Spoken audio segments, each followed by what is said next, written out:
finding that one again. From Joshua-Klitschko, and Joshua is down now. The count's at 5. Will he make it up? It was a heavier fall than Klitschko's. That's why Ward's coming at him now. Oh, there you go. Right hand by Ward. Hurt him bad. Front to the fight. Wobbles Kovalev. Bad. I told you he was weak, Jim. You see his legs, he's done this fight. Kovalev holding on. Up in two different ways. Punch in between them. Another knockdown score with a vicious body shot. Oh my, what a body shot.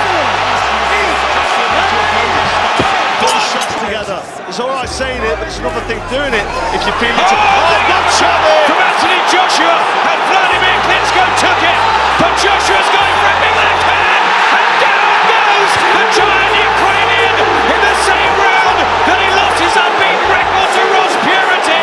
And can he get through it? A minute and a half. Does this mic work? Well then, fuck that mic. On the count of 3, I want everyone in this arena to scream at the top of your lungs. Fuck the Mayweathers. Fuck Showtime too. You little weasel. Look at you, you little fucking weasel. I can see it in your eyes. You're a fucking bitch. Cut my mic off. Cut the Champ's mic off. Hell no. You fucking weasel and you fucking bitch.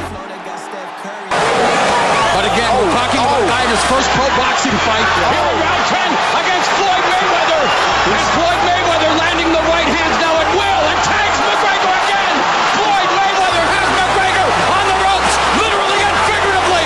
How is the notorious one still standing? That's it. Oh, Robert Byrne has stopped the fight. But what a night it has been here in Las Vegas. I just want to take a few seconds before the podcast starts to thank each and every subscriber, listener, calendar subscriber, person who reads articles, person who's in the chat with us. I want to thank you guys. You guys have made 2017 a great year for us. We got a good year, or a big year at least, planned for 2018, and I also want to thank the contributors to all the things that we do.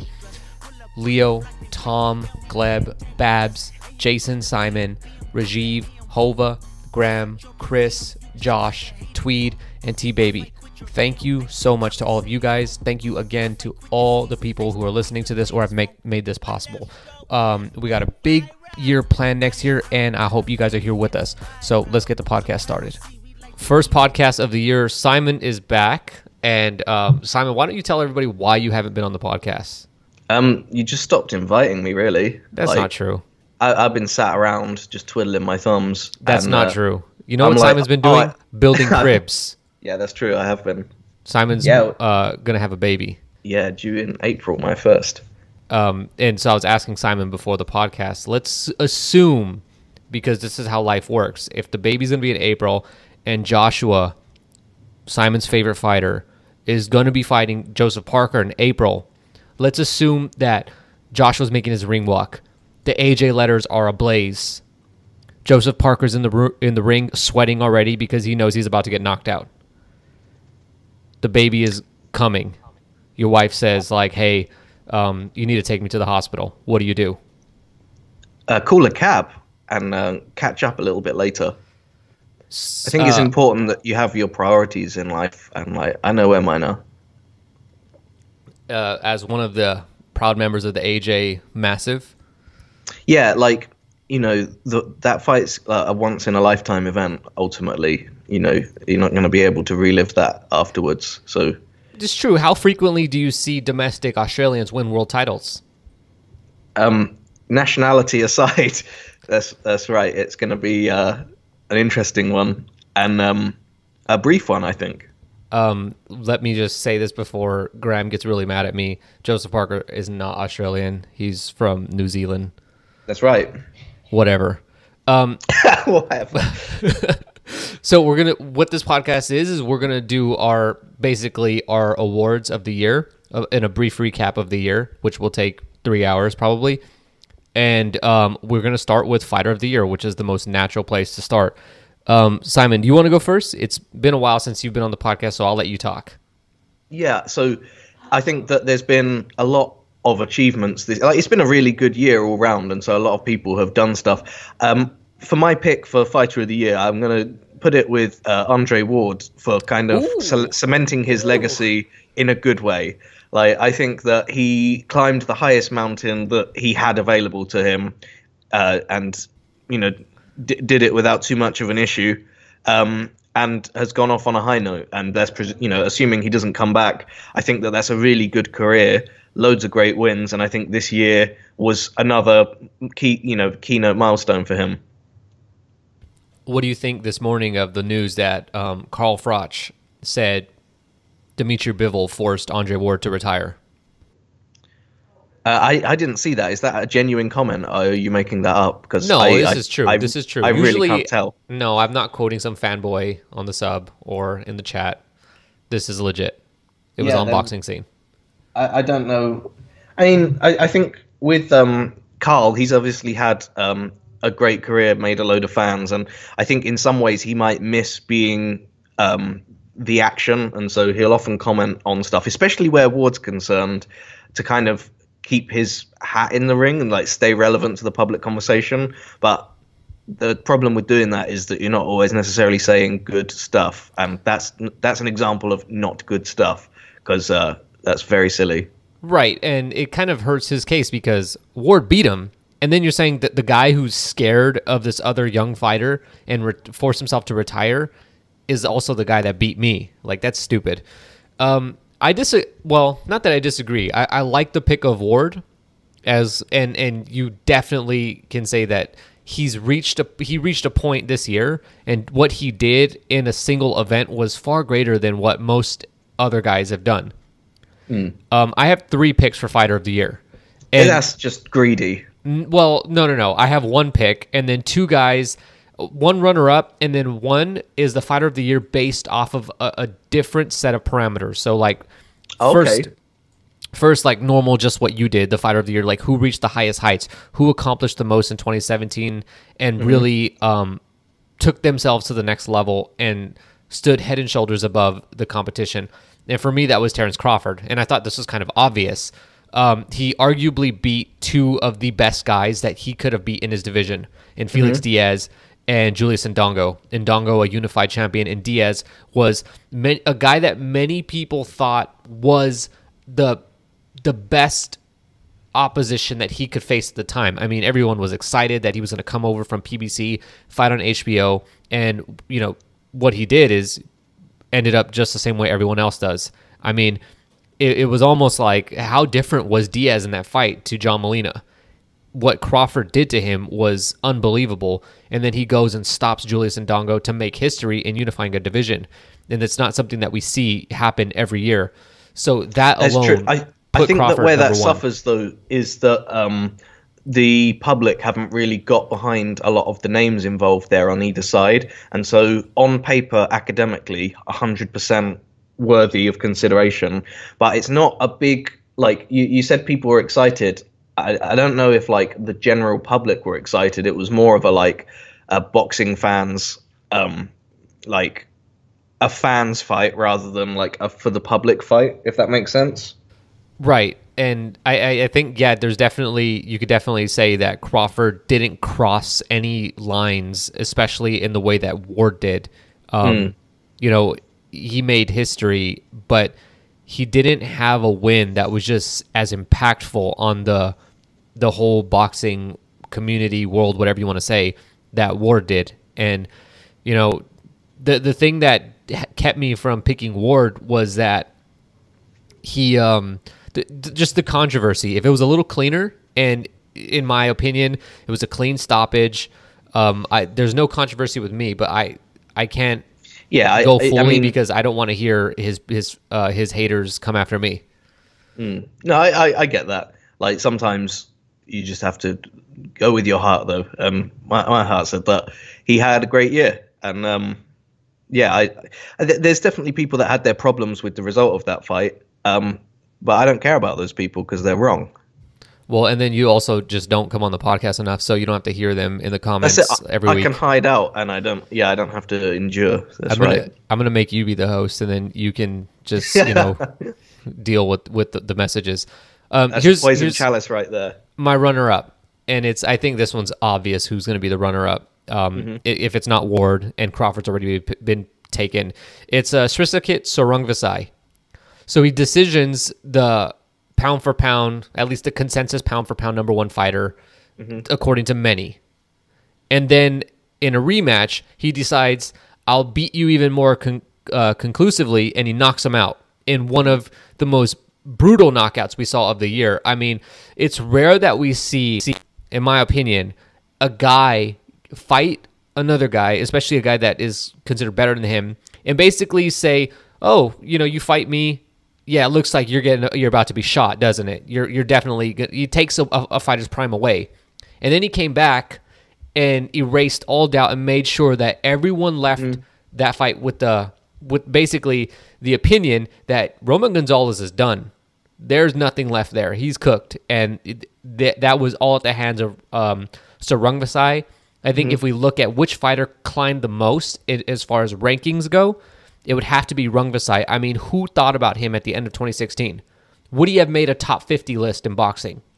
Yeah, no, that's a very good point. And in their first fight, I scored it for Gonzalez by a point, if I remember correctly. And so I had it as a close, narrow win for Gonzalez. If you scored it for Gonzalez by a point, you would have to have had it 114, 113? I think so. I think that's how I had it. I'd need to go and look at my notes. What I remember is I had it as like the thinnest margin for Gonzalez you could have had, but still for Gonzalez. And so I thought that he won, and in the rematch, it would be a chance for him to do a better job of things to try and get the outcome he wanted. And it was just so definitive in the opposite direction that it was like, no, fair enough. Like, I had my doubts after the first one, but what can you say to the second one? It was just a complete. It was thorough, and you couldn't really say anything to discredit it at that point. I mean, the conversation heading into that fight was that Gonzalez would break the record of Mayweather after going more than 50-0. And the reason why he's not number one is, one, he didn't make history quite like the way Crawford did, but also he dang, I lost my train of thought. But he basically, I just decided to look at Rungvisai's career to find out who he had beat. But he just, what I'll say is Rungvisai grew the most, and nobody predicted that Rungvisai was going to beat Gonzalez first time around. Certainly not first time around. And second time around, I didn't think he was going to win, and especially not in that style. And yeah, and that's the whole thing about it, is that not only did he win, but also he did it in such a way. I mean, there's knocking a guy out, which is fine, and we see knockouts all the time. But this is a different type of knockout that he scored over Gonzalez. I mean, Gonzalez looked done. He left no doubt. Picked apart. That's right. It wasn't a flash, lucky shot. It was just clinical. Yeah, and I mean, just beat the fight out of him. So that's what I'll give the runner-up to Rungvisai. And then my other fighter of the year. Yeah, so what are these weird conditions you said about? You said you were going to do it by unconventional measures. So what are they? So first of all, we had that, which is like in the typical traditional way. Now the other parameters, who basically elevated boxing, who didn't have to do it in the ring, that whether they won or lost in the fight, they had elevated boxing, brought enough attention, and just created a spectacle. And naturally, that's Floyd Mayweather coming back. I see. Show that he owns the sport. I mean, this is a year that Canelo, the biggest draw in boxing, fought the most revered, loved, etc. Getting text messages complaining. Josh is complaining that Gleb in the chat is talking trash about Jason. So anyway, where is Jason? Jason is in Connecticut. Yeah, I know, but where is he? I haven't been on with him in literally all of this year, I don't think. Jason hasn't been on much either. He was, and then he got mad at Gleb because Gleb is weird, and then and he's just been very busy. He's like in a master's program and trying to be like a father and all that stuff. So doing all life stuff. Yeah, so he's having a life, which I tell him he doesn't have all the time. But anyway, Mayweather came back. I mean, if you really look at it, like, this guy's set history. You have a year where Canelo fights Golovkin. Mm-hmm. Okay? And it did a massive number. And still, it was paled in comparison to what Floyd did by coming back, picking the right opponent, and, a guy that had no chance, and somehow convince most of the world, at least enough that they nearly break the pay-per-view record, that he could lose a fight. And made it look competitive for like a round before basically systematically and just clinically destroying Conor McGregor. I mean, what a way to come back into boxing. A sideshow event and still putting up the numbers that they put up. I mean, it was just ridiculous. And some credit needs to be given to Floyd. And I mean, Jesus, he took the ball from Oscar when he beat him in 2009 or 8 or whatever.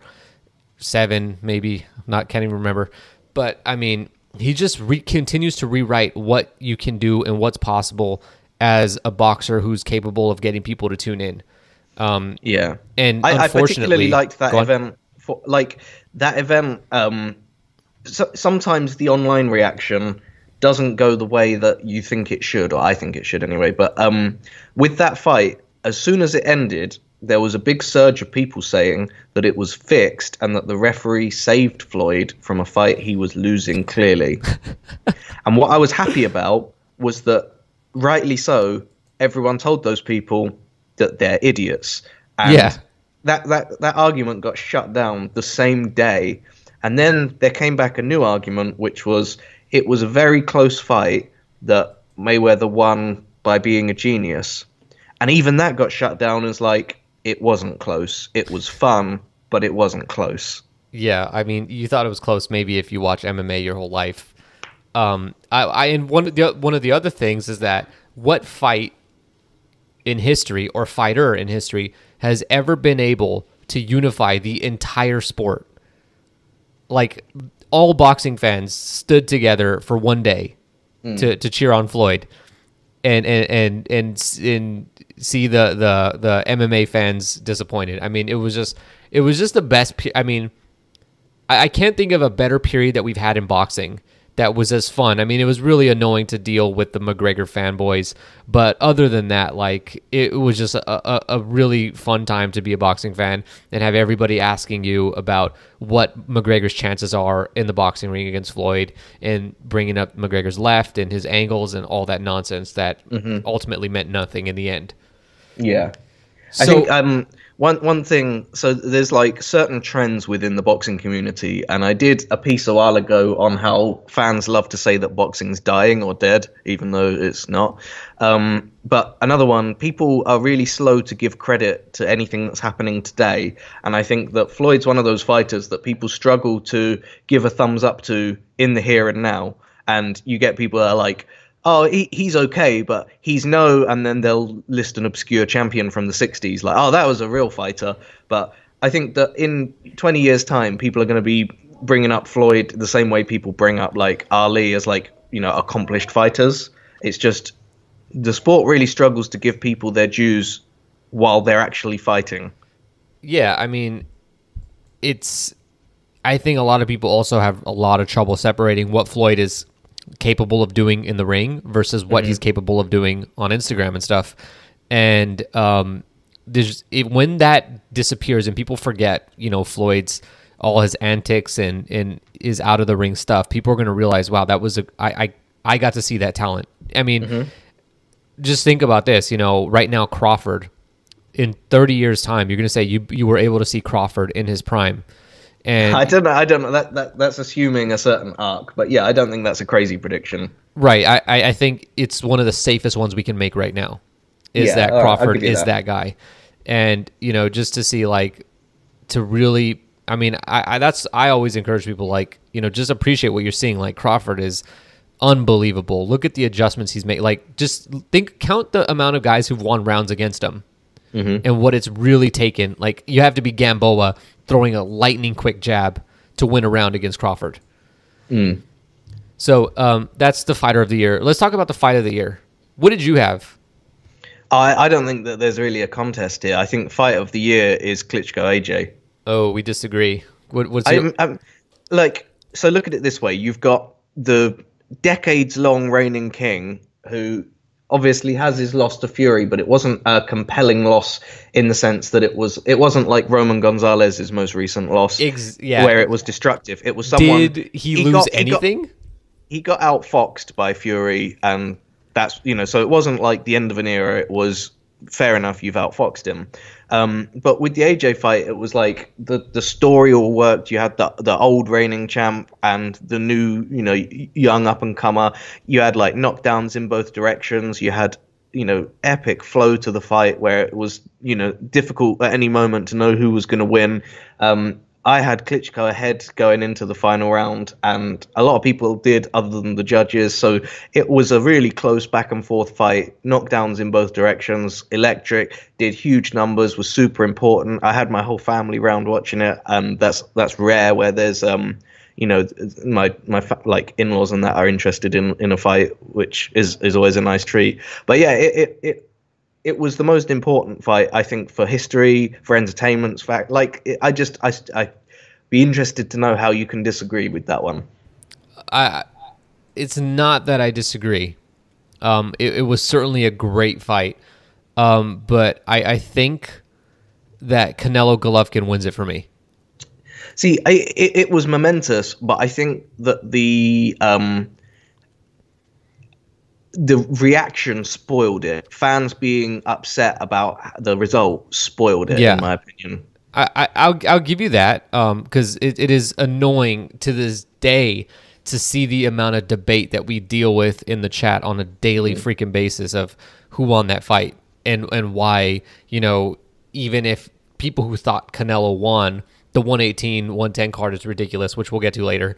But for me, that they just had the greatest display of skill. Yeah, it was a high skill event, and a draw is perfectly okay in my book. And otherwise, I actually thought that this was a weak year for like fight of the year contenders. Like usually we have like 5 or 6, 7 fights that without a doubt, these were absolute wars. Yeah, I think that this year was full of whoopings though, where people got whooped. They went into fights that were on paper very close, and they just got whooped.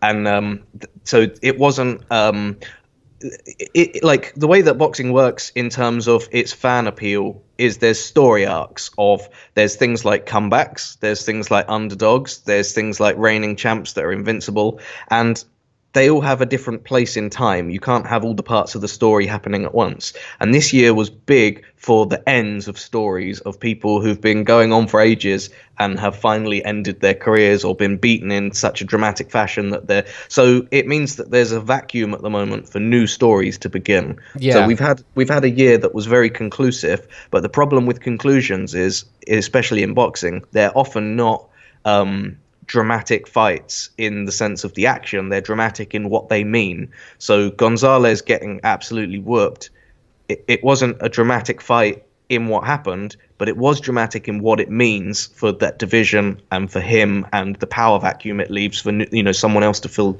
the gap. So this year's had so much passing of the torch and dramatic implications, but not necessarily dramatic fights, and that's fine. There's a time for both. But I think with AJ Klitschko, there was that dramatic fight, and I think that with Canelo Golovkin, that's a good pick as well. It's not my pick, but so there was definitely some epic wars, but it was light on that because there was so much torch passing going on. Yeah, I mean, the other difference is I was there for Canelo Golovkin, so it's a bit different to see these guys fighting.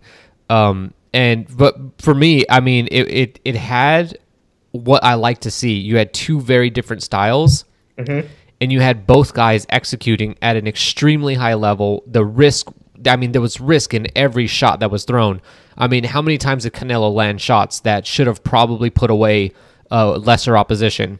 Golovkin less so, because he worked more of a methodical, less of a haymaker style in that fight where he landed more jabs and was a bit more traditional with what he was doing. But still, we've seen guys fall to Golovkin with that kind of style as well. I mean, David Lemieux, actually, I was going to say David Lemieux had no answers, but it seems David Lemieux has very few answers in this sport at the moment. So that was my fight of the year. But I agree, there wasn't that many. There were some good wars, but for me, high skill tactical battles with action always outweigh just wars. Rios Alvarado was the same year as Pacquiao Marquez 4, and I think Pacquiao Marquez 4 was far and away a better fight than that. Yeah, and the test of time is going to agree with you. I mean, seriously, there's wars that happen that are just pure slugfests every year, every month probably. Yeah, you can look on the undercards at like kind of local level fights, and there's often really interesting scraps that happen because the talent might not be super high, but it's paired with the right person who's also on a similar skill level, and it creates a war where there isn't necessarily any right to be. Yeah, and you're right about this was a year of a lot of ends. We saw a lot of people retire. We basically saw a lot of guys who've been by reigning choice for a long or time. Otherwise. Yeah, a lot of guys who've been reigning for a long time take losses. Manny Pacquiao took a loss. Klitschko took a loss. Bradley's done. Cotto took a loss. Like a lot of these guys who've been names for a really long time, they're done. They're probably leaving the sport, and and next year we'll see the emergence of a lot of new stars in the sport, I believe. Yeah, there's a gap for it. That's the only thing that ever happens is that stars rise, they fall, and new stars take their place. Let's move on. So what were your best either memories, moments? Well, actually, I think I have the longer list, so I should go, and then you can add in yours. All right, go on then. So these are basically like the best things that I'll remember from this year, basically. So, and there's no order, so I didn't rank these, so don't think that just because I'm saying something first. These are just noteworthy. Okay, so Jeff Horn, the decision being announced that Jeff Horn won. Like, I am still in the Manny won camp, okay? And maybe I have a little bit of Manny fanboy left over from, 2005, but I don't care. I thought Manny won the fight. I still think he got the raw deal. Do I think he beats Jeff Horn in a rematch? I don't know. Do I think Manny should probably just retire? Yes. But if he can get the McGregor fight, I'd go for that. So with that fight, I scored it for Manny. No, you scored it for Jeff Horn. You had it 117 to 111. I did not. This is a lie. But I can't say that Pacquiao won it. He left room for the judges to do that. And that, so raw deal, yes, but he didn't perform nearly as well as he should have. He made a lot of mistakes in that fight, and he is to blame in part for that loss because he didn't do enough. Here's why I think, at least for me, if I'm trying to objectively say, okay, well, why don't I feel that same way? And I think part of it is Manny did a lot of things that reminded you of the old Manny. Like he still had the stutter step left hand straight, and he landed it a few times. Like he did all the things that he normally does in fights. But it was also a lot of things that, he got hit a lot. He was bullied at times. It sounds like you agree with me there then.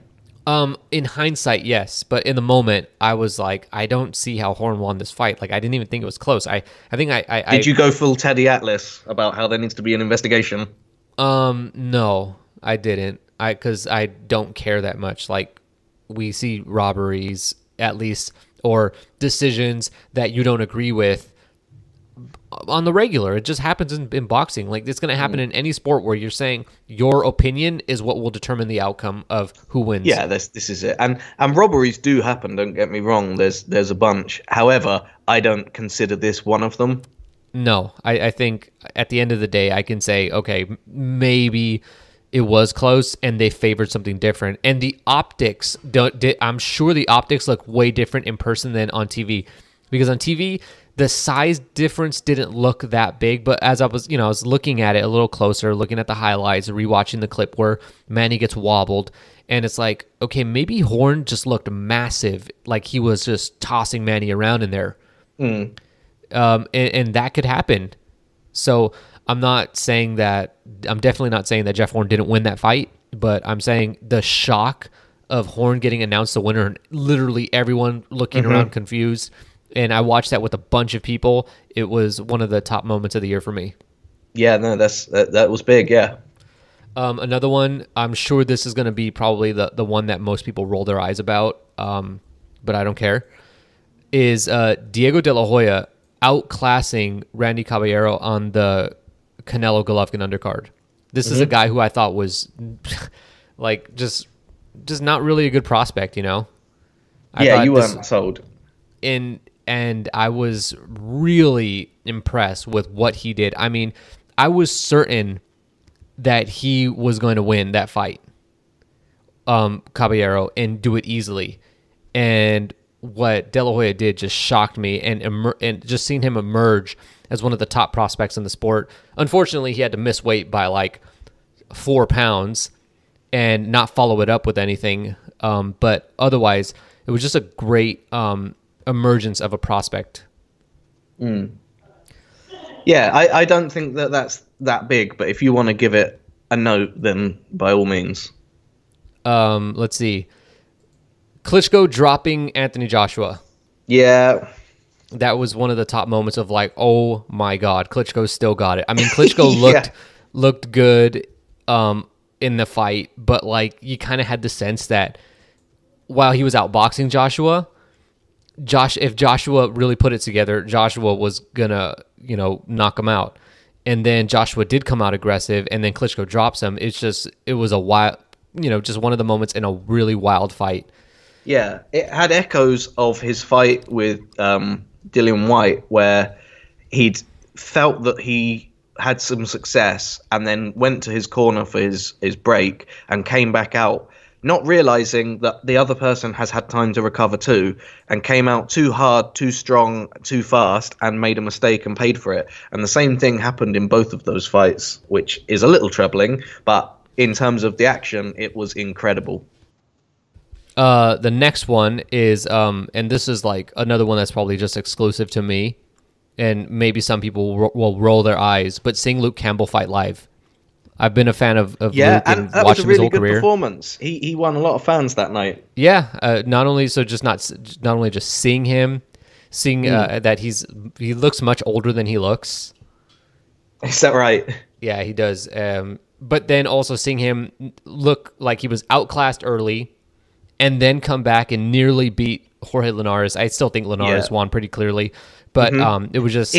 He did that tough trick, though, where you lose a fight pretty conclusively, but everyone's a fan and thinks you did really well. Like, it doesn't happen often, but sometimes people are able to take a loss that somehow elevates their position in people's minds. And that was one of those examples where, even though he got beat, because of how he approached it and what he was able to do and show off, lots of people who weren't fans before became fans, and lots of people who were going off the idea of him as a world-level fighter are starting to warm to it again. And that leads us into our next one. Take it. Hey, Adrian, congratulations, man. Congratulations. I know it's not what you want, but thank you for being here. Good fight, but we all know I won that fight, man. That was Good job. Nothing beats the saltiness of that interview after the fight, after Adrian Granados loses probably 8 rounds, maybe 9 to Sean Porter, and what was a really tough fight to watch because Porter's style is just rough to watch. But Granados, that's nothing new though, delivering a fairly salty post-fight interview. It's just, I don't know, it's one of the best memes of the year, I think.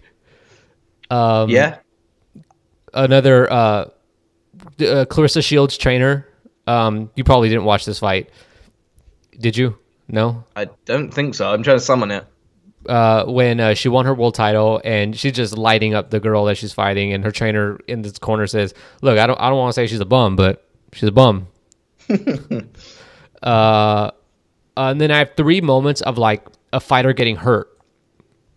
The number one moment that was just like the most unexpected, wildest, shocking moment of the year. Number one, when Ward landed that right hand on Kovalev. I mean, nobody expected that Ward was going to hurt Kovalev. And that right hand was just the punch of the year. Number 2 is the Ali Cotto round 1. When Ali hits him with the right hand, like a split second passes, and then you realize, oh wow, Cotto's hurt. Like, and he starts wobbling all over the place.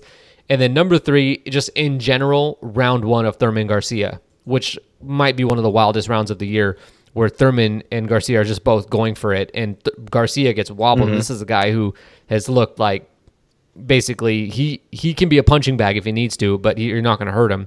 And here we see Garcia just pretty badly hurt and change the whole dynamic of how that fight was going to play out. Yeah. The opposite of that, Danny Jacobs taking that shot from Golovkin, slapping his gloves together and screaming at him, is one of the coolest moments of the year, to finally see somebody stand up to Golovkin.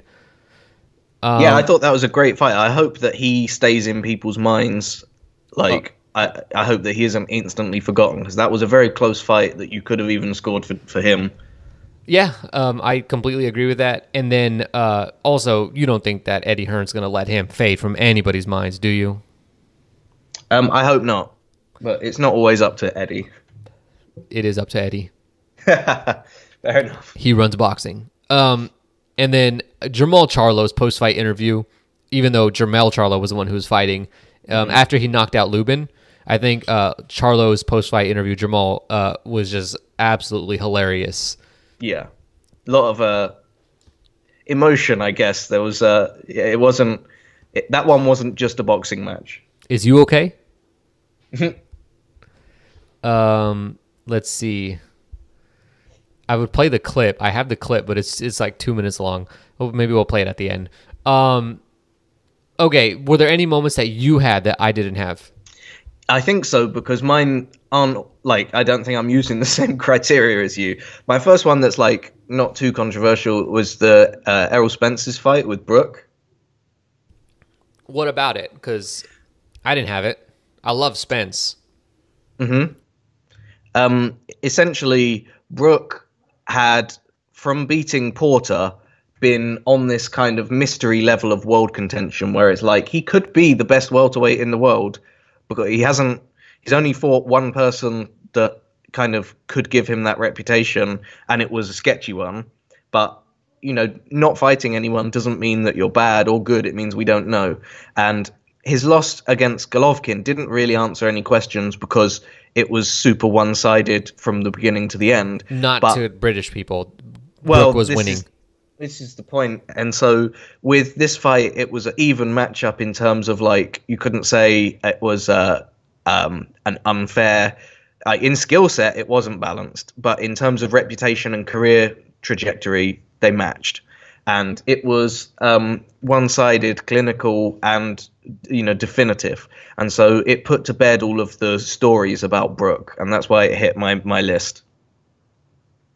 Okay, no, I got no problems with that. I didn't put it because I thought that was an incredibly predictable fight.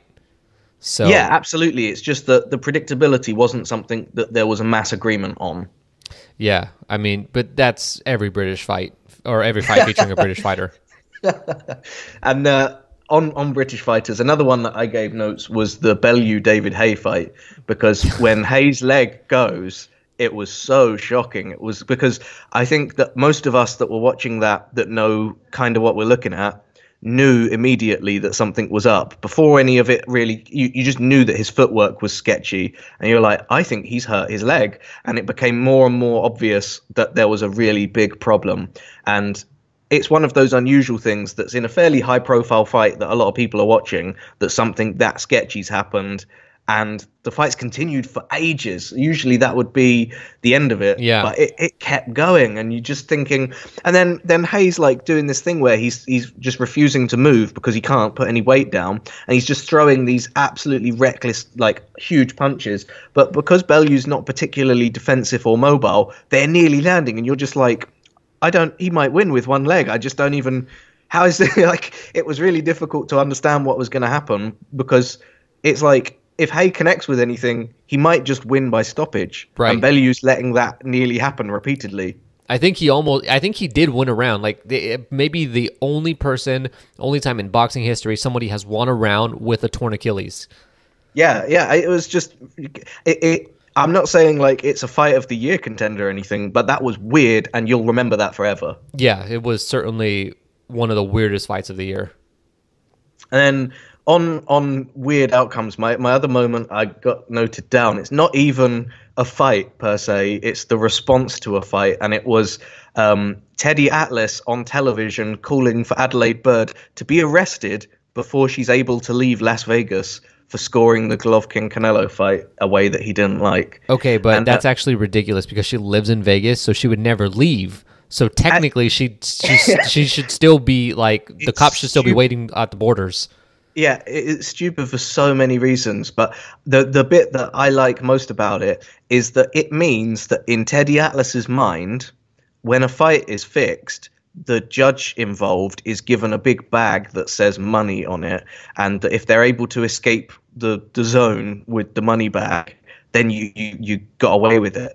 Like it's like a ridiculous movie plot. Rather, I don't think that the fight was fixed. I think the score was kind of ridiculous, but I don't think that it was fraudulent or corrupt. But even if it were, I don't reckon she was like paid after the fight with a big suitcase that she could run away with. Like presumably they'd do like direct deposit transfers, like or an even offshore account, like yeah, like proper U.S. politician scum.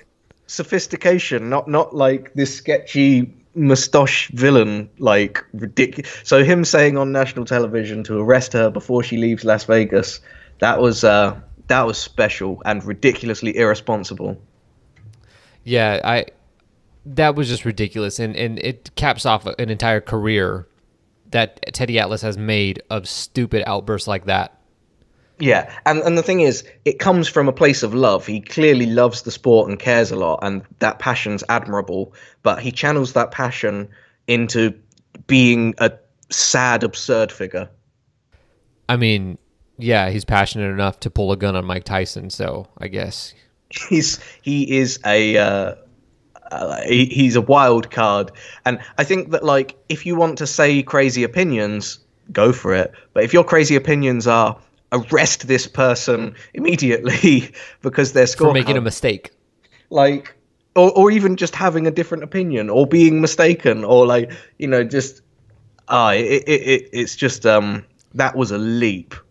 Yeah, I think people were the outcry in that fight is just a little too much. But it just speaks to how much, I don't want to say passionate, but like you basically took two sides of boxing, of like the two whiniest sides of boxing together, and obviously 118 110 was a little biased towards Canelo. It was a stupid decision, like let's be real, but she could have had it closer and the result be the same. Like it was, and there were. She's not the only judge that night either. Yeah, and at the end of the day, I forgive all bad judging, because you know what? If you didn't want the judges to be able to make a mistake, win by more rounds next time. Yeah, and that was what we were saying about Pacquiao. Whilst the judges, it was a little unfair, you're responsible for not giving them room to do that. But the thing is, so that there was an immediate dumpster fire of a reaction when the scores got announced, and the internet was ablaze and the press conference was ablaze. Everyone was on fire. And when there's that sort of flame, typically, if you're on television or you've got a voice that carries to a lot of people, you should really be using that position to try to bring some balance and sophistication to, everyone's really angry. Let's try and see things more charitably and see where we can go with this to try and make the mood a more productive one. And what Teddy did with that fire was just poured gasoline on it, which made things much worse. It's like if the news, they're talking about like a fire or a shooter, and instead of them like saying, well, just focusing on like the singular event, it's like, stay in your house, fire can be anywhere, like even though you're in a different state. It's just a little ridiculous. And it's like the emotion behind it, it's if they lose their cool going on a rant about how there's been too many fires and fire needs to be stopped and that we shouldn't have fire anymore, and things that are just physically impossible. Everyone should throw your ovens in the trash. Yeah. It's going on. So that made my moments of the year, because I don't think I've ever heard someone be called for the arrest of a scorecard before. Yeah, so let's move off of that. I don't want to spend too much time talking about Teddy Atlas, seeing as how we won't be hearing him anymore. I came up with a category for who was the fighter of the year who lost in 2016. And that was a difficult one, and I've had to cheat to answer it. So, well, say why you cheated and who you picked. So I picked Dylan White for losing to AJ and then winning with Chisora and kind of building himself. Did he beat Chisora? Well, yes, because that's what the score says. But my point is that a lot of people go up against AJ and immediately lose all esteem and like momentum. Well, not just that, the fans kind of throw him out in the bin, like, oh, I lost to AJ, see you later. But he's managed to climb back into public opinion, and when people are talking about good matchups, his name gets brought up a lot. The reason that I cheated though is because his AJ fight was actually the last few weeks of 2015, and his win against Chisora was the last few weeks of 2016. So I'm a few weeks out on both years. Yeah. But that was where my mind went. Even though I'm a few weeks out, is someone who took a loss that was a definitive loss and then has managed to build themselves back into the public space. I mean, you could even say that the Chisora fight should be qualifying because he nearly lost that fight, and I think that fight should have been a draw. It could have easily been, yeah. It's just, I'm not even talking about the outcome now. I'm talking about how fans have responded to it. And he has avoided being thrown in the bin and instead is on a lot of people's lips for interesting matchups. So that's an achievement. I would discredit that because the people who talk about Dillian White as being a relevant matchup for anybody, if it's not another domestic fighter he's fighting, you're just delusional because Dillian White's not that good. And he has no business being in the ring with the Wilder, a Joshua, maybe Parker. But even then, I would easily favor Parker to beat him. I mean, I just don't think he's good. I shudder to think how foolish he would look if he got in the ring with a Tyson Fury. For sure. I think the difference there is that with Parker, I'm not that sold on Parker either. So I think that's closer than you're giving that credit for being. I think Parker could outwork him. For sure, but I'm not saying for how many rounds? For 7. Yeah, I think that's all you need. Yeah, okay. That seems to be Parker's MO. 7 rounds of good fighting, and then he just coasts or 7 in the looks bag, tired. The other 5. Yeah. I picked 2. First is Leo Santa Cruz.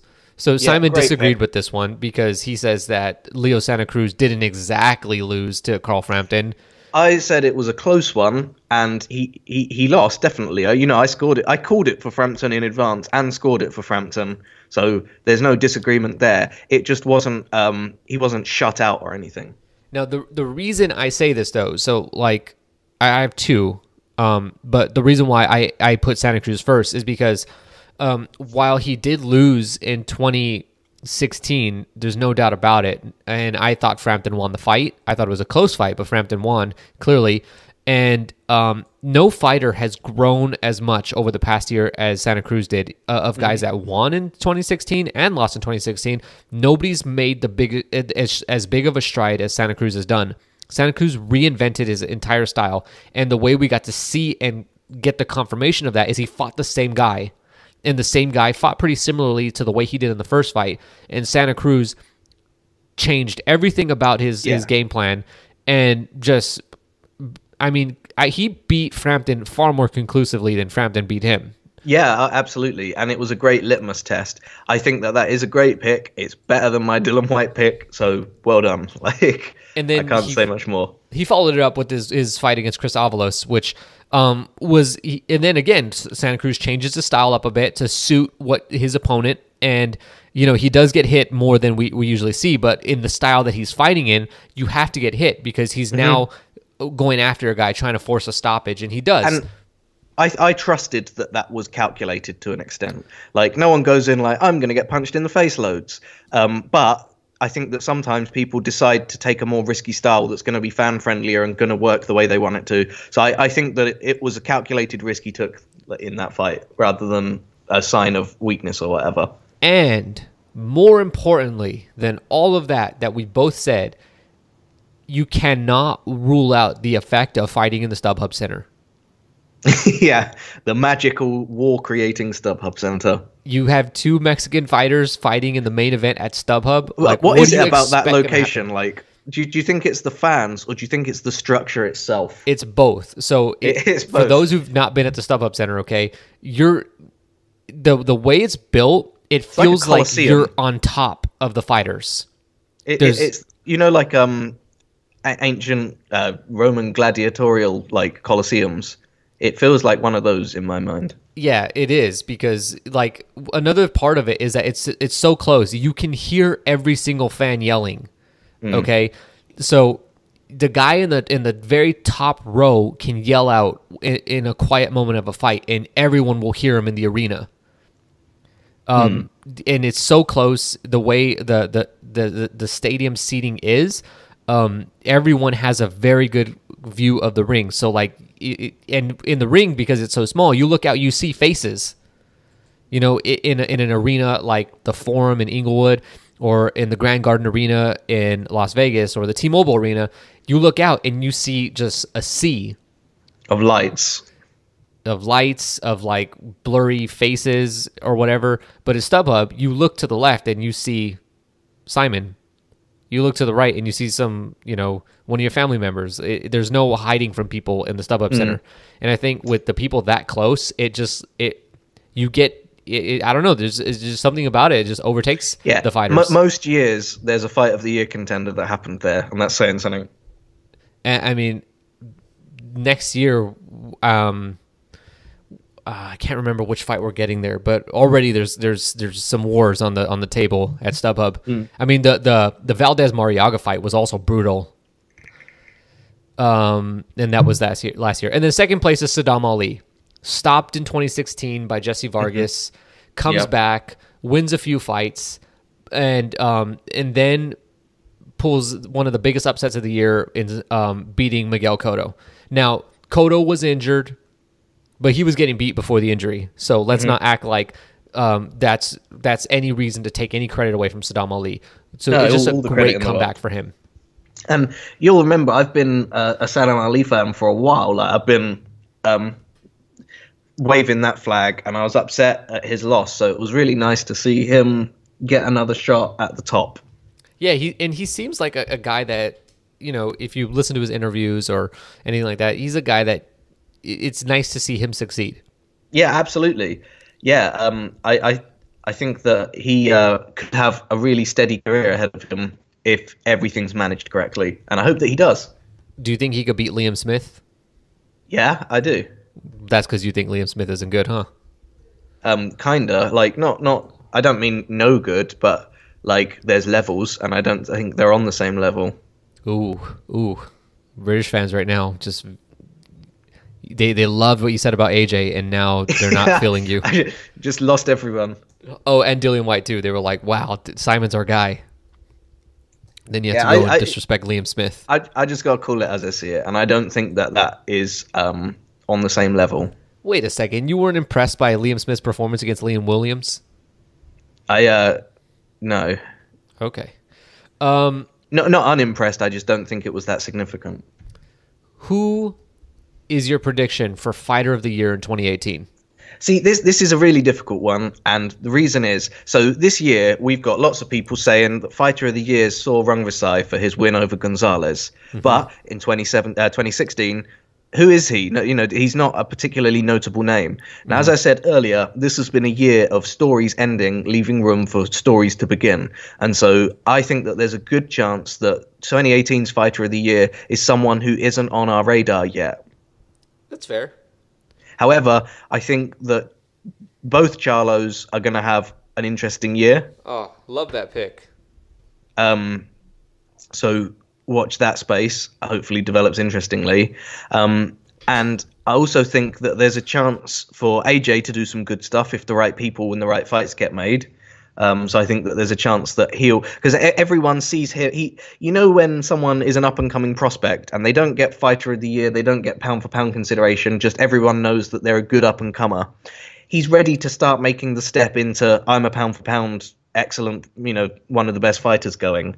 And if he beats the right people, that conversation can happen. So maybe we'll see that conversation unfold.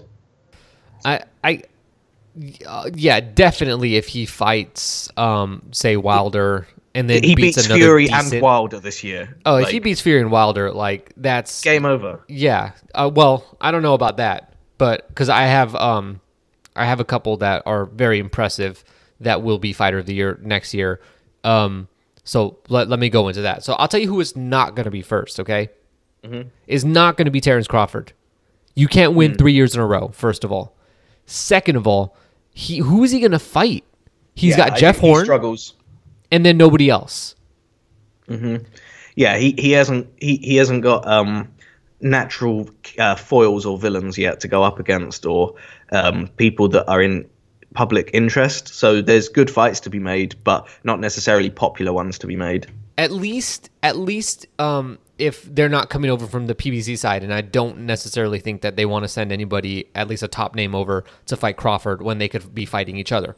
So it's not going to be Mikey Garcia.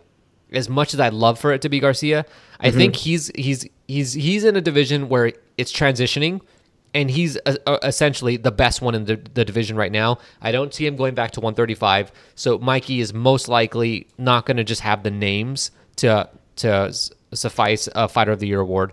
It won't be Thurman because he needs to fight Spence, and that's not going to happen this year because of Thurman's injury. And it's not going to be Spence because he needs to fight Thurman, and it's not going to happen because Thurman's injury. Mm-hmm. So those two guys, they're not in contention. They're on hiatus for contention. Sure, until they hunt down the Horcruxes, and then maybe they can fight each other. And then, so I'll tell you who my two picks are. One, and this is my prediction, he's winning Fight of the Year in 2018. You're hearing it right here first. It's Alexander Usyk. Yeah, I think that's very, very possible and probable. He's going to win the World Boxing Super Series, and in doing that, he'll have beaten the number 1 rated and number 2 rated guys at Cruiserweight. And these are guys that were rated number 1 and 2 prior to the tournament even starting. Yeah, and for a fairly long time as well. And that's Marius Bradis, who's very good. He's a very skilled boxer. And I'm guessing Junior Dorticos, or I don't know who's going to win that fight. Most people think that Gassiev's going to win, but I think Dorticos is kind of dangerous. So either way, both guys are extremely good cruiserweights.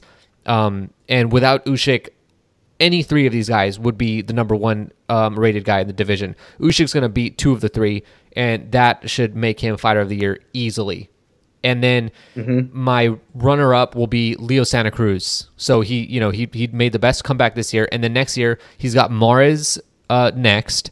And then I'm assuming he'll win, I'm assuming he'll win. And then he'll fight either Frampton again, Gary Russell Jr., or Lee Selby. Possibly he'll fight the winner of Selby versus Frampton. And if he wins that, he's definitely now supplanted, or basically established himself as the number 1 guy at featherweight with no questions about it. Yeah. No, it's interesting picks, but they rely on lots of cogs and wheels going the right way. Yeah, especially for Santa Cruz, to get those opponents, I think is going to be harder than winning the fights. Yeah, that's true. Let's see. Who is going to have the worst year or a bad year in 2018? I have only a couple. It depends what you mean by bad. I think that David Haye is going to struggle to make a fight, and is going to finally piss people off enough that they stop listening when he announces a fight. Okay, so that's I think fair. He's going to have a bad career year, in my opinion. Other than that, it's difficult to pinpoint who is going to struggle the most, I guess. I think probably Jeff Horn. Oh, well, yeah, that's a good one, actually. He's staring down the barrel of he's on very Crawford. thin ice. And he's giving a lot of hype to himself, and fair play to him. Most of us would do the same. You've been given a gift, and you're going to cash it in as much as you can. So, no hate to the guy, but his days are very much numbered.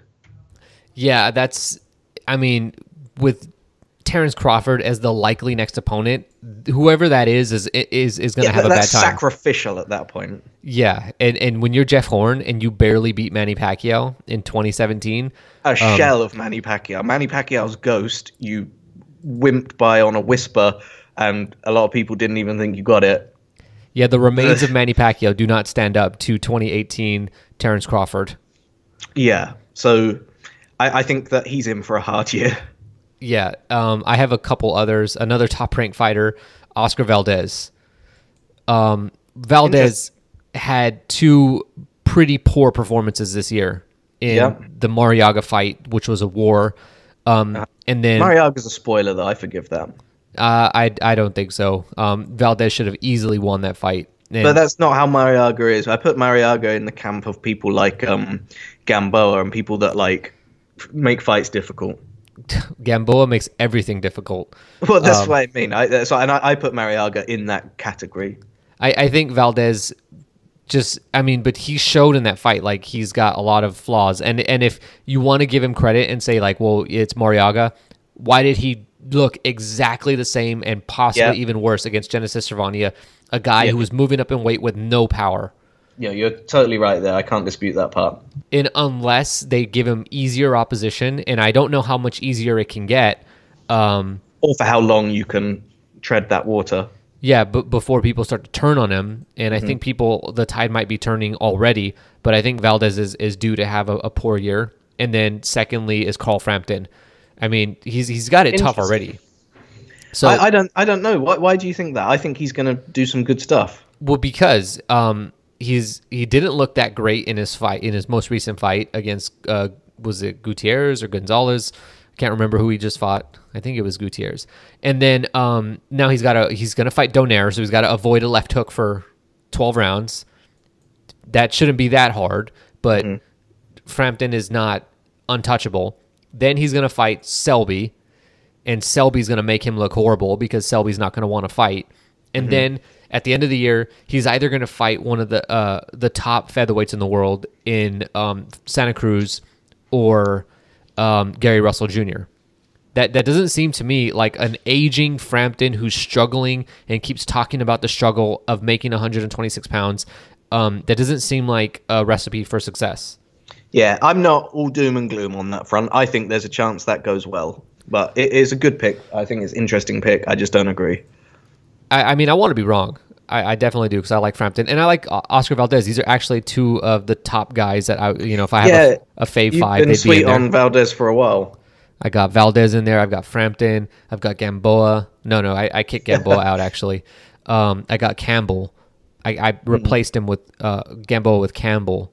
So these are guys that I actually like a lot. Bit of a pattern there as well, isn't there? No, actually, I don't see a pattern. Oh, okay. British? No, they're not all British. No. Two are British. South? No, they're not Southpaws. They're all not that good. Yeah, there you go. They're all very promising early in their career, and you start to see the wheels come off a bit later on. I mean, what can I say? I'm a sucker for those kind of fighters. And then, so just a few other ones. I think you'll agree with most of them, and if not, you can tell me. Most unnecessary fight, Stevenson Fanfara 2. What a terrible fight. Yeah, fair play that they wanted to cash in, but not the best thing to watch. Best post-fight joke, Badu Jack, on whether or not he can get a Stevenson fight. I don't know. I think they want to make Stevenson Fanfara a trilogy. So you correctly said I should change this from, because I had who was the most underwhelming. What was the most underwhelming performance of the year? And you said David Haye, and I was like, okay, but like David Haye had a torn Achilles. That's not fair. So the most non-injured, able-bodied, underwhelming performance. Most of the year. underwhelming performance from an able-bodied fighter. And that goes to Demetrius Andrade in his fight with Jack Colquet. Just really poor performance from Andrade. I thought Andrade should have been able to carve Colquet up and do what you see other fighters in that division would have done to him. I mean, just think of what Jermell Charlo would do to Jack Colquet. Yeah, you're not wrong. The worst title holder, I think you disagree with this, Terry Flanagan. He fought one time against like somebody that nobody knows. Do you remember who he fought against? No, not offhand. Okay. And he was awful in that fight. Like just did just enough. And that followed up like a pretty dismal year the previous year. So it leads me to believe that Terry Flanagan is just the worst title holder in boxing. Now, skill-wise, maybe not. He fought Peter Petrov, and it was just dreadful. And think about what he did in 2016. He fought 3 times, but he fought Orlando Cruz, Mazenke Fana. That was a horrible fight. And then Derry Matthews. And he couldn't even stop Derry Matthews. Like, Dirty Derry exists to be stopped. He's been stopped 9 times in his 12 losses. Mm-hmm. He almost has more losses than knockout wins. You're preaching to the choir. I don't think that it's the strongest pick for weakest title holder. I didn't really look too far into it too. Because you could plumb the depths, is all I'm saying. Sure. I mean, I could pick on some like random domestic Thai fighter, but I don't want to do that. And then the worst year, again, I'm sorry, British fans, but Ricky Burns. He lost to Anthony Crolla, lost to Julius Ndongo. And basically this year just basically showed like you're probably the lower end of the domestic level, like fighting Dirty Derry next kind of level. Yeah, I think that's fair. And I think that he's got a kind of cloud of popularity that puts him in fights that are a bit above his station. And so for a while, the conversation's been, is he done? And usually you can't get away with that conversation lasting 3 years, but he has. Yeah. I do want to point out that we've mentioned Derry Matthews 2 times now, so let's just mention him a 3rd time. Which is a record. If you've not seen his fight with Emiliano Marsili, you have to go see it. It is so good. It's from 2012. Dirty Derry versus Emiliano Marsili. And Emiliano Marsili, who is that guy? He's literally... That's a high-value recommendation on the 2018 New Year's podcast. Is go and see a Derry Matthews fight from 6 years ago. And then the opponent, who is he? Oh, he's only 41-year-old undefeated lightweight contender Emiliano Marsili, who has declined multiple title offers. This guy's been like one of the top lightweight prospects, or not prospects, but contenders in the world since before 2012. Because he was, back then he was like 30-0 or something. Yeah, and he's protecting his O, but he thinks the O is from titles held. In that fight with Matthews was literally the one time he's left fighting in Italy. So that was definitely worthwhile. Let's talk about some of the storylines that I have for 2018. My first one is, and I this is actually part of an article I'm writing, so I didn't warn you about this one, Simon. But just they're always my favorite, the impromptu, difficult question that I can't answer. Oh, there's no questions. There's just, what's your take on this? So I think these are just storylines to watch in 2018. And that is, the first one that I have is Billy Joe Saunders. Will he fail? And I think he will, to get a big fight in 2018 because he is going to demand a little too much money than people are comfortable offering him. Plus, the risk that you take when you fight Billy Joe Saunders, because there's certainly the risk that you lose. Of course, there's a risk with every fight, but there's also the risk that nobody wants to ever see you fight again. Yeah, that's a fair point. And where does he go, really? I mean, at this point, the only fight you're going to get, at least in the first half of 2018 as a middleweight, is you need to go through the murderer's row of either Jamal Charlo or Danny Jacobs if you want a big fight. And if you don't... That doesn't look great. No, and if not, then I guess he's going to fight Curtis Woodhouse or something. And then there's people that want to see him fight Eubank again, but Eubank's in a different division and tied up, so that's not happening. Yeah, he's in a freaking tournament. That's right, so it's like his options are pretty bleak. And if he moves up in weight, I mean, there are options, sure, but like... Eubank is, or sorry, not Eubank, but Saunders is not exactly shredded out, and like he's not huge for the division, so it's like some people are skilled but not skilled enough to go up a division and still look good, and I think he might be in that category. You know, it would be a dreadful fight, because there's a lot of rumors that Callum Smith is pulled out of the World Boxing Super Series. But if Callum fought Billy Joe Saunders, Callum's somebody that's looked very disappointing this year, by the way. Yeah, I agree. Like Callum is just like it seems like he peaked with the Rocky Fielding fight, and it's been downhill since then. Is, he looked to be the best of the brothers and head and shoulders above the brothers, but maybe the apple hasn't fallen that far from the tree, and the shine's starting to wear off. We'll have to kind of watch this space to find out what the truth is. But it's definitely been a difficult year for his supporters to stay as enthusiastic. I mean, at this point, the best member of the Smith family is Stephen Smith's ear. I don't know. I don't think you can go cold on Callum overnight, but it's definitely left a lot to be desired. No, I definitely think that there's hope for him. I mean, he has. What if maybe he's finally starting to struggle? Well, actually, no. I take that back. He's 27 years old. I keep thinking that Callum is just this 23-year-old rookie or something. Yeah, that's right. We'll move on. I think one of the big storylines of 2018 is going to be the rise of Regis Prograis. If you don't know who Prograis is probably at this point the top American prospect in boxing. And he has looked sensational, but the problem, and despite, we made a big deal about the fact that there's a lot of openings in all the divisions, and a lot of the top guys have either lost or retired, and there's, space for these young guys to come up. Well, Prograis doesn't have that he just doesn't have that because he's coming up in a division where Mikey Garcia is saying that this is his division now. And if Prograis wants to ascend to the top, the path is he's got one of the toughest paths in all of boxing, and that he has to go through Mikey Garcia. But if you haven't seen Prograis fight, I mean, he fought one of the top prospects. The thing is, while I agree with this, your track record would lead me to think that he's going to look interesting and then the wheels will fall off. That's not true. That's only the fighters that I like. I never said I liked Prograis. Is that the touch of death when you like them? Yeah, when I like them. Fair enough. Like, I liked Callum too, but now I don't. So now, Callum, you're free to be successful. I'm not like the biggest fan of Prograis. Like, I'm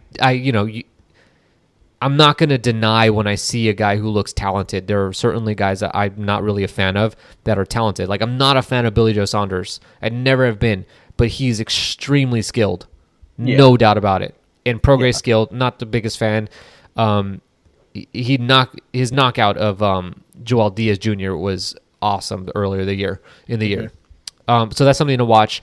I think one of the, for us in America, and that includes you, Simon, Mr. Texan, Mr. 65 degrees outside, and you have a sweater on. Is will we see a pay-per-view outside of a Canelo fight? What do you mean? Well, last year we had several pay-per-views. Yeah. Will there be a pay-per-view that does not have Canelo in it?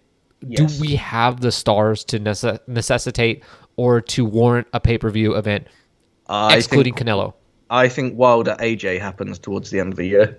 And you think that's on pay-per-view? I do, yeah. I would love that. I mean, I think that's worthy and deserving of being on pay-per-view, but it has to be happen here in Vegas. That's what I mean. So AJ's career earnings are great. Already, he's earned more than most people can dream to in boxing. And he would earn more fighting Wilder at Wembley. However, if they ever want to crack America, and Eddie's trying to do that, then a big marquee event like a Klitschko AJ style fight happening in Vegas on American networks with the right HBO style hype machine behind it to really get the public in, that could be a huge gateway into the American market. And so whilst he could earn more doing it in England, I think that his future earnings, there's a good risk reward possibility of it going well in Vegas. I don't think he earns more at Wembley than he does in Vegas. I think there's a reason why Floyd I think there's a reason why Floyd never fought outside of Vegas, and that's because Floyd's based in Vegas, and his fan base and career works that way. If one day you think that AJ could earn more in Vegas than England, then I can see that. But on this first fight, it needs to cross over, and he's not going to do that straight out the gate, I don't think. No, I think this fight will always make more in Vegas. I mean, they're going to be charging $8,000 for tickets on the floor. It's going to be insane how expensive this is going to be. I'm not ruling it out. I just don't reckon. And I think that you get paid more off of pay-per-view here than you do in the UK, just because we've got more people in our country to order, and we charge a hell of a lot more. That's true. It's frustrating at times, but I think you Saddam want to Ali watch this fight? $100. Yeah. No. Pricing wise, it's more difficult to be a fan in the States than it is in the UK, and I can say that with experience. Yeah, it's not that fun not having Box Nation, is it? It's so bad. I think Saddam Ali will be in an underwhelming pay-per-view against someone that shouldn't really make pay-per-view but does.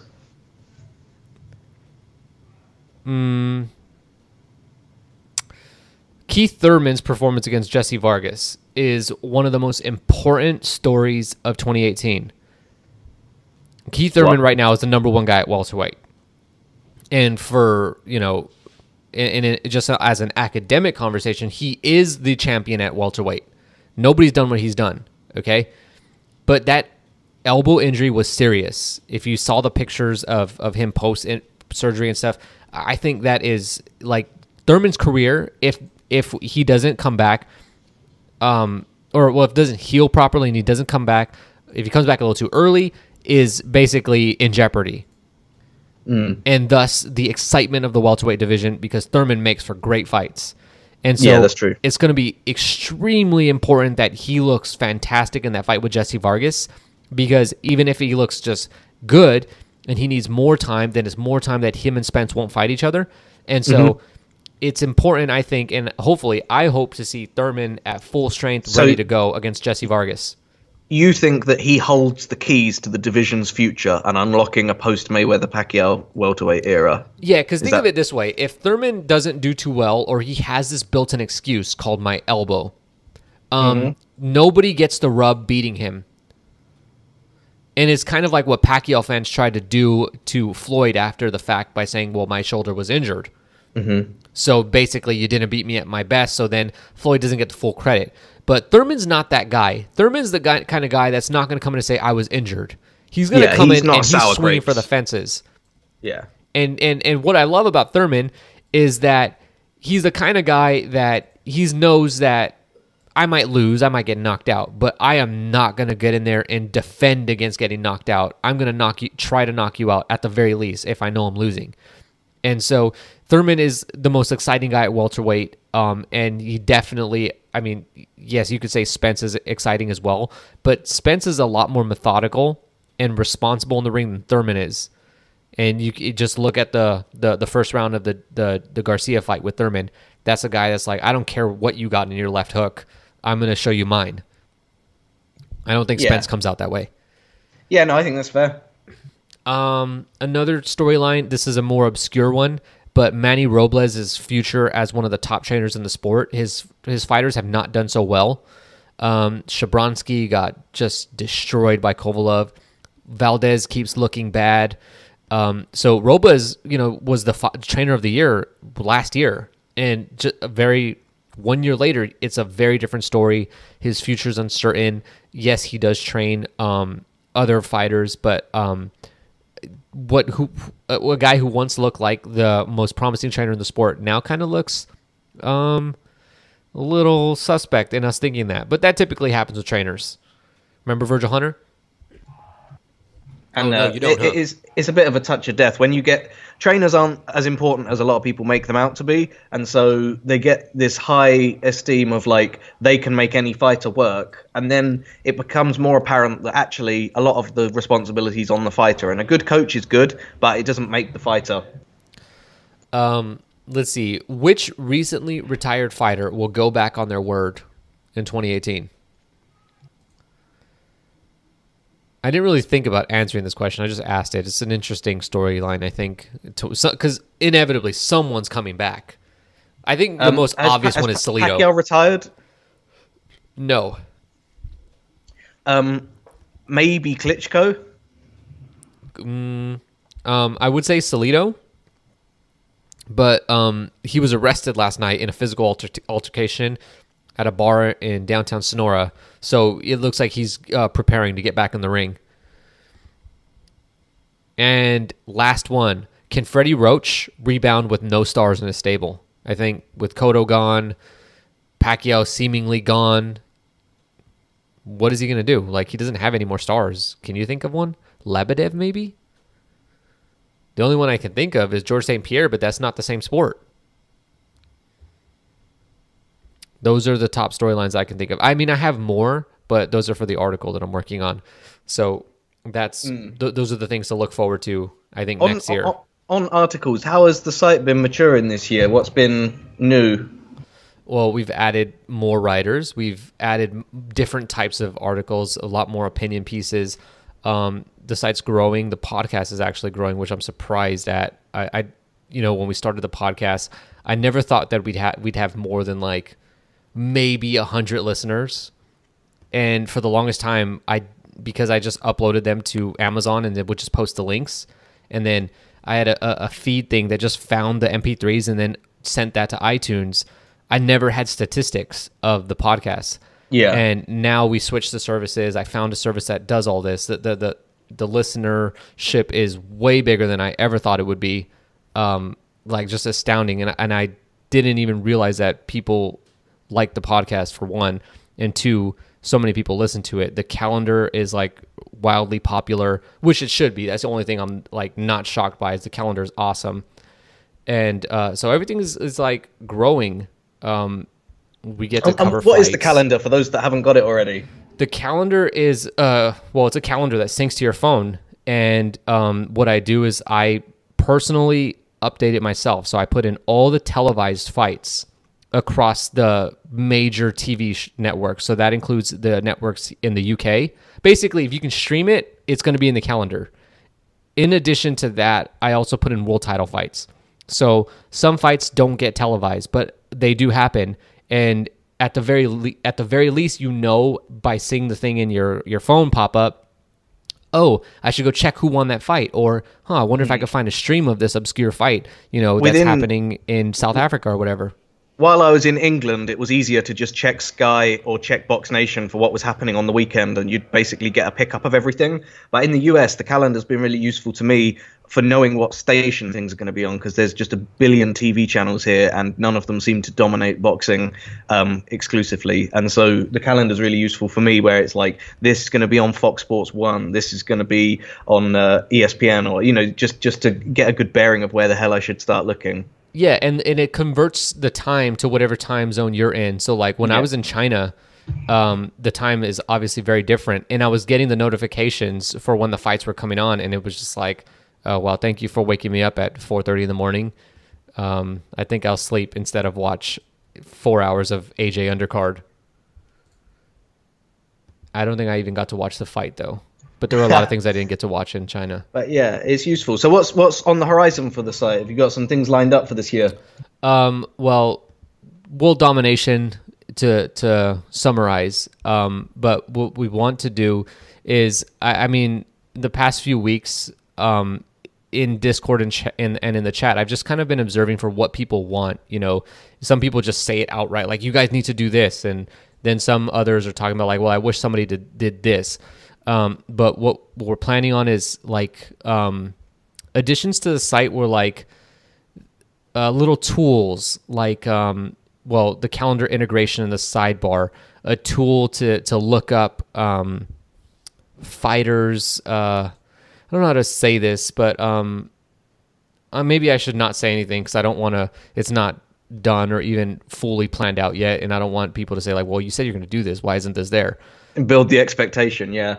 I think it's important to listen to people. Sometimes people will suggest things that other sites have already got locked down or that don't really fit the vibe of Sunday Puncher. But I think it's important to be different and stand out. So I guess some things people suggest, it's like that's actually already a thing elsewhere, and they're doing a good enough job not to worry about doing it. But sometimes there's really interesting new takes as well. More ranking stuff. People want to see rankings, and I'm working on that right now. More rankings, more. I think we're switching the way articles. We're doing some articles. I mean, I'd love to do more. There's just not enough time. But more articles where like they're shorter. But yeah, you don't want to just pump out garbage for the sake of it. You want it to be something that you're proud of. Yeah, I mean, we're not Bleacher Report. And then one of the things that, if you know what I'm talking about, this would be very cool. But seeing if we can build a boxing API that we can have a lot of other sites use, so that, you know, BoxRec is without a doubt the place you go to for information. But if you want to build your own tool, there's no way really to easily get data off of that site. So that's their bread and butter. They don't want you to have it. Yeah, so there's got to be some way we can come up with something to make it easier. Like maybe even have the calendar be something that people can use, so you can put the calendar on your site, or data scrape it. Yeah, something like that. We're trying to come up with a bunch of ideas to stand out.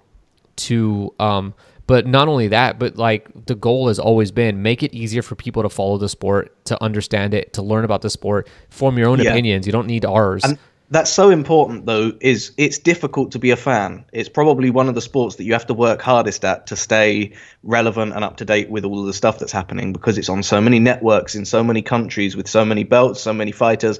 Like there's different networks, promotional stables. It's so diffused, and that leads to some great action and excitement, but it also leads to some frustration. So a tool to help navigate that frustration is definitely helpful. Yeah, so that's basically it. I mean, one of the things that is not going to happen, I don't think, is like, I mean, I'd love to, is just writing the previews every week, which has always been one of the most popular parts of the site, but it just takes so much work. And I always like battle with like, should I do it or should I not? And if I do it, the last few times I've done it, it hasn't just been what I want, which is, but then again, what we run into is like, do people really want to read a 4,000 word article? I don't know. I don't think so. The stats say no. The stats say that people don't read it. And so the calendar kind of replaced the previews, because while the calendar doesn't cover the smaller fights, it does cover the big fights, and I think that's part of what people use they serve different purposes, though. Like the calendar is just what fights are happening, what names do I recognize that I'm interested in, whereas the previews have always been about what can I get excited about, and they're there to maybe tell you about a fighter that you weren't interested in to make you interested in them, and they serve more as an advert to get you hyped about something than just informational. Yeah, which is what I like to do. Like, I like to, you know, figure out a way to make people interested in fights that otherwise are not worth their time. Like, you know, I like to say that I'm the best promoter in the sport, but nobody knows it because I can sell you any fight. Yeah, no, it's been a pleasure watching the site develop and the little community form around it. So, and it's been a privilege being on the podcast. So thank you for that. And I know you don't like to come in the chat, but like the chat is awesome. Oh, excellent. I'm glad to hear it. Simon is not a fan of the chat. Why aren't you a fan of the chat? Oh, it's just I like to pay attention to stuff, and it's just too much. It's just too thick, too fast. No, that's not why you're not a fan. It's why I'm saying. Simon doesn't want to say why he really isn't a fan, but you'd have to join to find out. Simon doesn't like getting baptized. Yeah, that's right. So thanks for coming on. You will be on more often. I'm looking forward to pairing you up with Gleb on the podcast to see how you two interact. Yeah, bring it on. You know Gleb? Yeah. Jason was not a fan of Gleb. He called me afterwards and was like, what is this guy's problem? In tears. Yes, in tears. But no. You know my details. Have me on if people like listening to me. I'll always pop up. We'll record from the delivery room as well. Yeah, I'm getting it mic'd up at the moment. All right, well that's it. That's it for this week's episode. We'll probably have another one, actually. I will have Gleb on, and we're just going to recap for like 20 minutes or so the Japanese fights. And if you can stay awake for that, then, you know, you're a real boxing fan. Thanks for listening.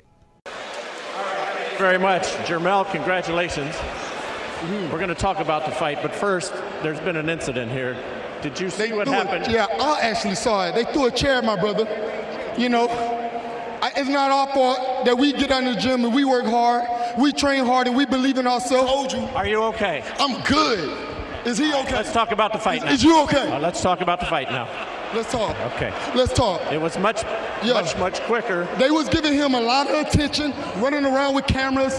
They was all this other BS and all that. I was quiet the whole time. Hey, coach, tell him read your shirt, coach. Oh, yeah, read your shirt. Keep running your mouth. Okay. Well, you had the final say here, but it got pretty personal even at the press conference, didn't it? That's not my fault. I was cool. I was chilling. They said they was gonna come and take my title, something that I put my life on the line for, something that my kid loved. I had to defend it. All right, let's take a look now at the knockout. Tell us what's happening here, Jermell. Right uppercut.